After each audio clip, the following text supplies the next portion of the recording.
প্রতিদিনের মতো আজকেও একটা ভিডিও তোমাদের সাথে শেয়ার করব। তবে আজকের ভিডিওটা কিন্তু একটু অন্যরকম, কারণ আমরা আজকে ঘুম থেকে উঠেই সকাল সকাল চলে এসেছি রান্নাবান্নার কাজে সকালবেলা ছাদের উপরে। কারণ কয়েকদিন ধরে বৃষ্টি যেন আমাদের পিছুই ছাড়ছে না, এই জন্য ভাবলাম আজকে সকালবেলা একটু বৃষ্টি বিলাস হয়ে যাক।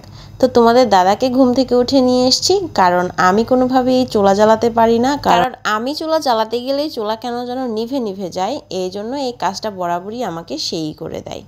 এখন বাজে সকাল 8টা, তোমরা আকাশটা দেখেই হয়তো বা বুঝতে পারছো, আবার এর মধ্যে গুড়ি গুড়ি বৃষ্টিও হচ্ছে। তো সকালবেলা এই গুড়ি গুড়ি বৃষ্টিতে চা খেতে খেতে দারুণ একটা রান্না তোমাদের সাথে শেয়ার করব। কত সুন্দর করে সে চুলাটা জ্বালিয়ে ফেলেছে। তো যাই হোক, এর মধ্যে হয়েছে আরেক ঘটনা।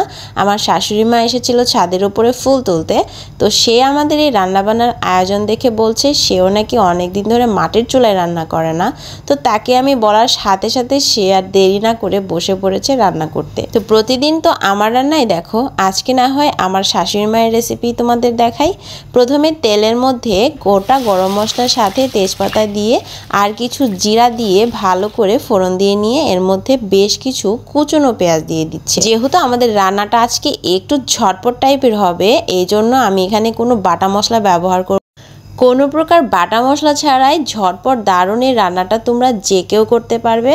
এর মধ্যে পরিমাণ মতো লবণ দিয়ে ভালো করে পেঁয়াজ আদা রসুনটাকে একটু ভেজে নিতে হবে। লবণ দিলে যেটা হয়, পেঁয়াজটা কিন্তু তাড়াতাড়ি ভাজা হয়ে যায়। তবে সত্যি কথা বলতে আমার কাছে চুলা বারবার কেন নিভে যায় সেটা আমি বুঝতে পেরেছি। মানে চুলার মধ্যে কাঠ থাকতে থাকতেই কাঠ দিতে হয়, আর এই কাজটা করতে আমি বরাবর ভুলে যাই। পেঁয়াজ রসুনগুলো ভাজা হয়ে গেলে পরিমাণ মতো হলুদ আর মরিচের গুঁড়া, সামান্য একটু জল দিয়ে ভালো করে মশলাটা কষিয়ে নিতে হবে।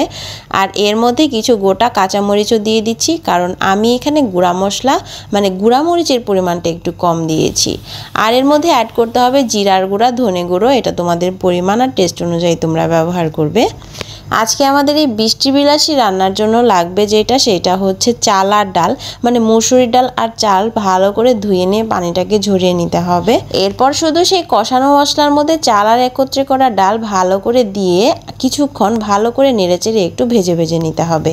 আসলে বৃষ্টির দিনে সকালবেলা যদি এরকম একটু ভুনা খিচুড়ি না হয়, তাহলে কিন্তু বৃষ্টি কোনোভাবেই জমবে না। এইদিকে হালকা হালকা করে একটু বৃষ্টি পড়ছে, এটা দেখে আমার খুবই ভালো লাগছিল, কারণ খিচুড়ি খাবার বাইরে বৃষ্টি দেখবো না সেইটা তো হতো। আমাদের আজকের এই রান্নার টেস্টটা আরেকটু স্পেশাল করার জন্য আমরা 2টা ডিম এই চাল ডালের মধ্যে উপর দিয়ে ভেঙে দিচ্ছি, দিয়ে তারপর একত্রে ডিম সহ ভালো করে চাল ডাল মশলা সহ ডিমটাকেও ভালো করে ভেজে নিতে হবে।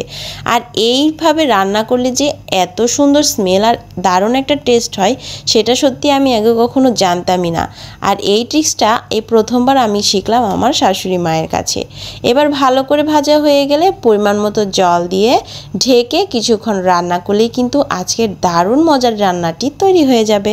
আমি ভেবেছিলাম হয়তোবা খিচুড়ির সাথে ডিম ভাজি করে খেয়ে নেব, তবে আমার শাশুড়ি মা যে এত সুন্দর একটা রেসিপি আজকে আমাদের বানিয়ে দিবে সেটা কিন্তু ভাবতেই পারিনি। এইদিকে আমাদের বিচ্ছু ছানাটাও ঘুম থেকে উঠে গিয়েছে।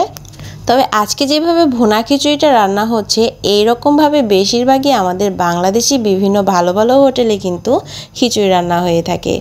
দারুণ একটা গন্ধ চারদিকে মমা করছিল, শুধু আমরা অপেক্ষা করছিলাম কখন রান্না হবে আর কখন আমরা খেতে পারবো। যদিও আমাদের আজকের ভিডিওটা সকাল সকাল শ্যুট করা হয়েছে, তার মানে এটা শুধু সকালবেলাই খেতে হবে এমন কোনো ব্যাপার নেই। তোমরা চাইলে যে কোনো সময় এইভাবে রান্না করে খেতেই পারো। আমাদের রান্না অলমোস্ট মোটামুটি হয়ে গিয়েছে। এবার আমি আরও কিছুক্ষণ থেকে আর 5 থেকে 10 মিনিটের মতো চুলায় রেখে দেব, তাহলে কিন্তু একদম আমাদের পারফেক্ট ভুনা খিচুড়ি রেডি। তবে আমাদের আজকের খিচুড়িটা একটু পাতলা টাইপের থাকবে, এই জন্য আমরা বেশিক্ষণ চুলার মধ্যে না রেখে এবার চুলার জালটা কমিয়ে নামিয়ে নেব। সব কিছু মোটামুটি হয়ে যাওয়ার পর মা নিচে চলে গিয়েছি, আমি শুধু বসে বসে সুন্দরভাবে এটা হচ্ছে কিনা সেটা একটু দেখেছি। তো অবশেষে আমাদের খিচুড়ি একদমই রেডি। আর এই রান্না যেহেতু আমাদের ঘরের সবাই অনেক বেশি পছন্দ করে, বিশেষ করে সকালবেলা, তো এটা খাওয়ার জন্য সবাই অধীর আগ্রহে বসে আছে। আমি আজকে এটা খাচ্ছি কাশ্মীরি আমের আচার দিয়ে, যেটা আমার শাশুড়ি মা তৈরি করেছে। যদি কখনো সময় অথবা সুযোগ হয়, এই কাশ্মীরি আচারের রেসিপিও তোমাদের সাথে হয়তো বা কখনো শেয়ার করব। ক্যামেরাম্যানের সবথেকে পছন্দের খাবারটা আজকে সে টেস্ট না করে আমি টেস্ট করছি, আর সে তো তাকিয়ে তাকিয়ে দেখছে। তো যাই হোক, গরম গরম খিচুড়ি খেতে কিন্তু ভীষণই ভালো লাগে। আর তোমাদের কাছে আমাদের আজকের ভিডিওটা কেমন লাগলো অবশ্যই কমেন্ট করে জানাবে, তাহলে চেষ্টা করব এই ধরনের আরও সুন্দর সুন্দর ভিডিও তোমাদেরকে উপহার দেওয়ার।